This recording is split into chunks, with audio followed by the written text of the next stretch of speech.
گی۔ جب شب برات آتی ہے تو جو ہمارے جہلا ترین عوام ہیں، جاہل ترین عوام ہیں، وہ مطلب اپنے بچوں کو پیسے دے دیتے ہیں اور وہ پٹاخے پھوڑتے ہیں اور سمجھتے ہیں کہ شاید شعبان پٹاخوں کا مہینہ ہے، خصوصاً شب برات میں خوب پٹاخے پھوڑے جائیں۔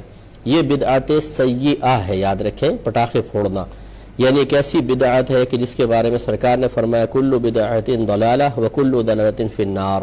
تو چونکہ یہ ہمارے نبی کے کوئی طریقہ نہیں ہے، نہ سنت ہے، نہ یہ کوئی شعبان کی راتوں میں پٹاخے پھوڑنا کوئی طریقہ مسلمانوں کا طریقہ ہے، انتہائی اذیت ناک طریقہ ہے۔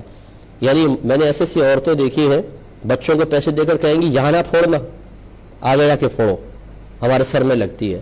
اس کا مطلب یہ ہے کہ آپ اتنی نازک ہیں کہ آپ کے سر میں آپ کا بچہ پٹاخہ پھوڑے تو تکلیف ہوتی ہے، دوسروں کی تکلیف ہی نہیں ہے۔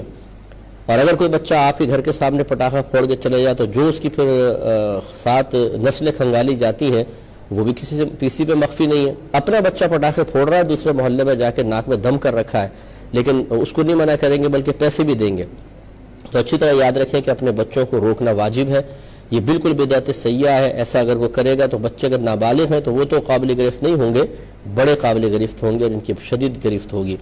اور پھر آپ نے دیکھا ہے کہ کئی دفعہ یہ پٹاخے لے کے دوسرے پہ پھینک دیے جاتے ہیں، کسی کی آنکھ خراب ہو جاتی ہے، کسی کا کان۔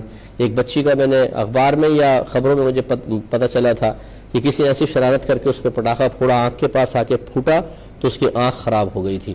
اب لڑکی کی جو بیچاری ابھی کنواری ہو، شادی شدہ بھی ہو تب بھی مسئلہ ہے، اور کنواری بچی کی آنکھ خراب ہو جائے تو اب وہ ساری چہرے کے اوپر ہے، اب چہرے سے انسان متوجہ ہوتا ہے، ساری زندگی کی کہ اذیت دی ہے۔ اتنا بڑا گناہ کبیرہ، اتنا بڑا گناہ کبیرہ ہے کہ یہ جب قبر میں جائیں گے تو ان کو پتہ چلے گا۔ اگر یہ توبہ بھی کر لے نا اللہ کی بارگاہ میں تو وہ اس وقت تک مقبول نہیں جب تک یہ بچی معاف نہ کر دے، ورنہ پھر ان کو دنیا کے اندر انجام پتہ چلے گا اور پھر آخرت موت سخت آئے گی اور قبر میں بہت سخت برا انجام ہے۔ پھر میدان معاشر میں جب اس کے سامنے کھڑے ہوں گے تو ان کی تمام مستیاں اور شرارتیں نکلیں گے اچھی طریقے سے، اور سخت سزا دے کر اللہ تبارک و تعالیٰ اگر ناراض ہوا تو وہیں پر ذلیل و رسوا کر کے پھر جہنم میں داخلہ عطا فرمائے گا۔